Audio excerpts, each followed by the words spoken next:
Michel Odoul, on a Yannick qui est avec nous, qui vient de nous appeler sur Sud Radio. Merci Yannick de nous rejoindre. Bonjour. Bonjour, merci de prendre mon appel. Je suis très content de passer avec vous Brigitte et vous Michel. Merci. Pour moi, vous êtes deux grands guérisseurs du corps, de l'âme et de l'esprit. Voilà. Alors, je vous en prie.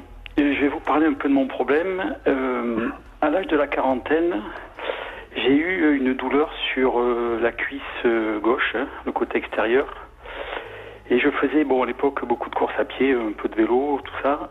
Et donc j'ai été voir des ostéopathes, des kinés, des posturologues. Et ils m'ont tous dit que j'avais un problème de l'essuie-glace. C'est ce qu'on appelle l'essuie-glace, c'est-à-dire un coup à droite, un coup à gauche. Donc une jambe qui se lève pour courir. Et donc j'ai fait faire des semelles, des choses comme ça, et c'est jamais passé.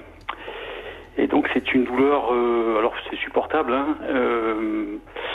qui va, qui vient, j'allais dire pas qui m'a jamais quitté, mais de temps en temps j'ai quelques crises. Et là, depuis quelques mois, c'est une douleur qui est montée un peu plus haut de la cuisse et qui est aujourd'hui sur la tête du fémur. Et donc voilà, j'ai lu les livres de Michel Odoul. Et donc ça c'est bien. Il vous a dit que vous étiez un grand guérisseur de l'âme, Michel. Voilà. Yannick vous l'a dit. Oui. Et donc je comprends la symbolique, tout ça, mais j'ai jamais réussi à comprendre quel était justement le problème qui m'animait de ce côté-là. Alors moi je vais dire une chose, Michel Odoul, et c'est pas du tout négatif, je trouve que vos livres sont essentiels, je le dis bien, mais je trouve que très souvent on comprend ce que vous nous expliquez une fois qu'on l'a intégré soi-même.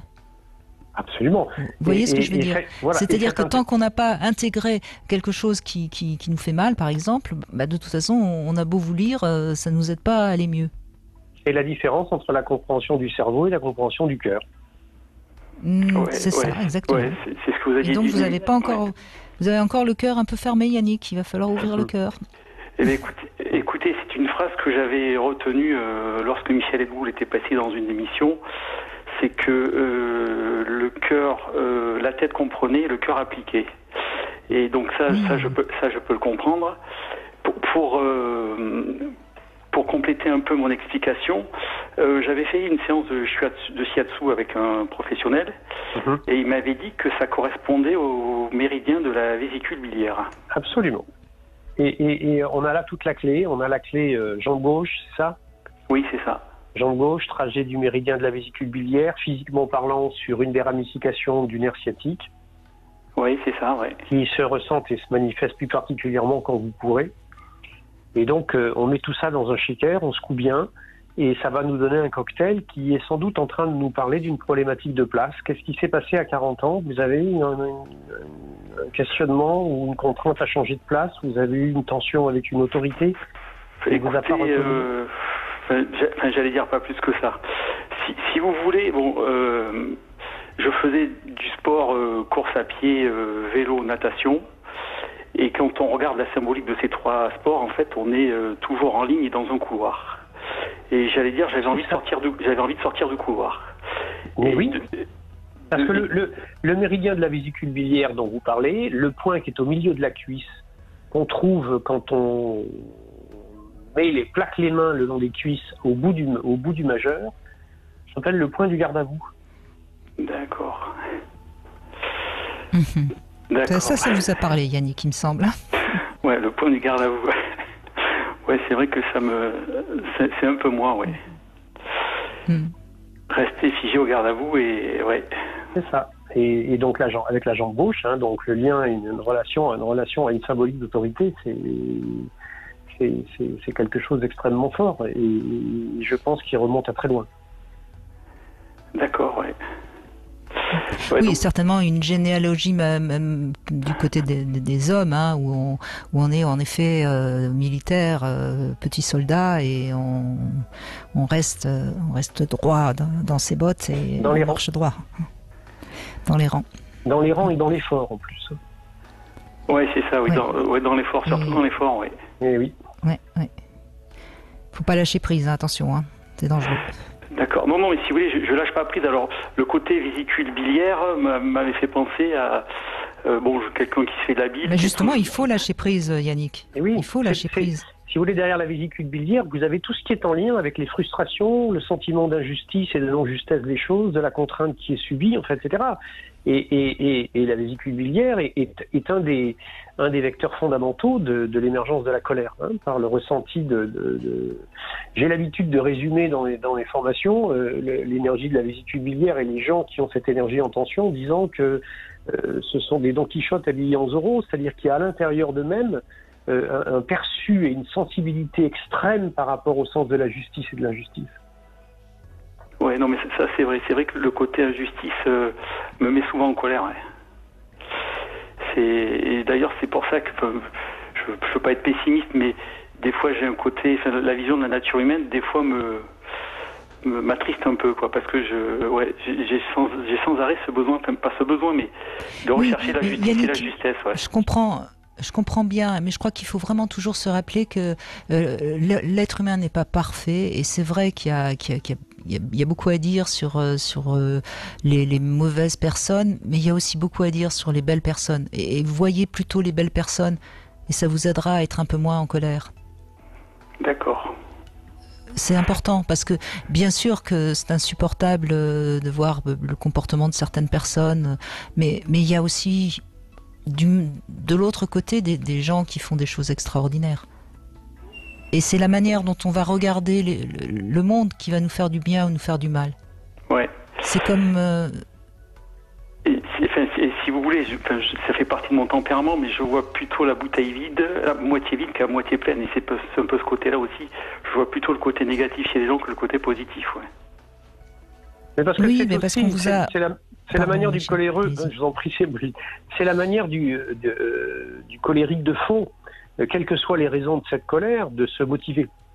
On essaye de se motiver en exacerbant l'adversité et en voyant la lutte et l'imperfection des choses qui auraient besoin d'être travaillées, etc.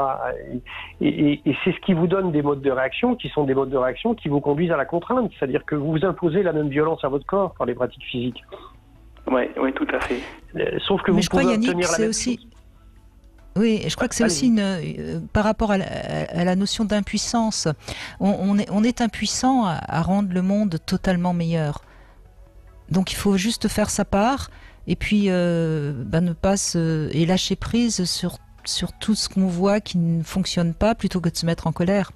Alors c'est facile à dire quand on a un tempérament plutôt sage, c'est plus compliqué quand on a un tempérament comme le vôtre.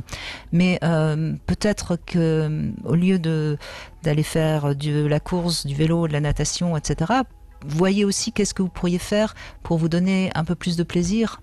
Et à ce moment-là, vous pourrez lâcher un peu.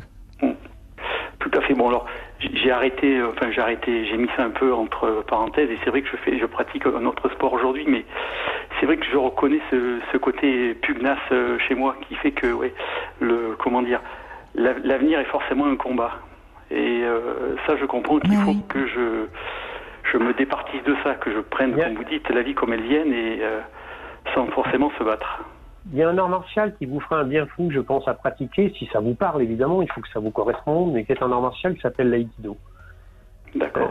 L'intérêt de cette pratique-là, si vous voulez, c'est que c'est un art martial dans lequel plus l'autre vous veut du mal, et plus vous serez efficace si vous aimez le mal qu'il veut vous faire. Qu'est-ce que ça veut dire ? Ça veut dire qu'au lieu de vous opposer à l'intention négative de l'autre ou à son comportement déplacé, vous allez au contraire le laisser se manifester pour pouvoir rentrer dedans et le transformer et en faire quelque chose. Et c'est une école absolument extraordinaire de retournement en fait des vécus et des situations, qui est que à ce moment-là, on constate que lorsque quelqu'un vous veut du mal, c'est lui qui a un problème et pas vous. Et qu'à partir du moment où vous avez déjà cette perception et cette vision de la chose, vous allez pouvoir faire quelque chose, même des énergies négatives qu'il vous envoie, puisque ce sont des énergies. Et la capacité, la polarité positive ou négative d'une énergie n'est qu'une question de retournement, n'est qu'une question de point de vue. Et là, au lieu de retourner des énergies contre vous et de vous mettre dans une posture de lutte et de rentrer dans des sports individuels, vous allez rentrer dans quelque chose dans lequel il n'y aura plus de notion de lutte, il y aura une notion au contraire d'absorption et d'acceptation de ce qui est émis, et il y aura une notion d'un sport qui, entre guillemets, tout en n'étant pas collectif, se fait à minima à deux. Vous allez voir que ça construit un rapport au monde qui est un rapport qui se pacifie beaucoup. D'accord. Et alors je vais donner un exemple très très concret que tout le monde va comprendre. Vous êtes dans la rue et puis vous avez tout simplement été bousculé par quelqu'un. Hein. Et cette personne qui vous a pourtant bousculé vous agresse en disant mais faites attention, etc. Obligatoirement, vous allez être un petit peu en colère, vous allez avoir envie de l'agresser, de lui dire mais attendez, c'est vous qui me bousculez, faites attention, etc. Si vous la regardez et vous lui souriez, vous lui dites gentiment « Oh, je suis vraiment désolée, excusez-moi », eh bien cette personne, qui pourtant vous a agressé, était prête à vous agresser, va changer complètement de comportement et va à son tour s'excuser. Oui, d'accord. Vous voyez, et c'est un peu ça qu'il faut comprendre, c'est que de toute façon, face à quelqu'un qui est mauvais, c'est tendre la joue gauche. Hein, je veux dire, la Bible l'a raconté bien avant moi. Je n'invente rien. Et c'est ça que ça veut dire, hein, tendre la joue gauche. Oui, ça ne veut pas dire qu'il faut se... Ça a été mal vendu, je vous l'accorde, Michel. Oui, ça a été vendu. Mais vous êtes d'accord? Oui, c'est pas une soumission. C'est ça que ça veut dire. C'est très juste. C'est totalement actif. C'est effectivement par l'accueil de la polarité positive de ce qui s'est passé. Et comme vous le dites, en dehors de quelques cas pathologiques, la personne va effectivement être troublée à ce moment-là.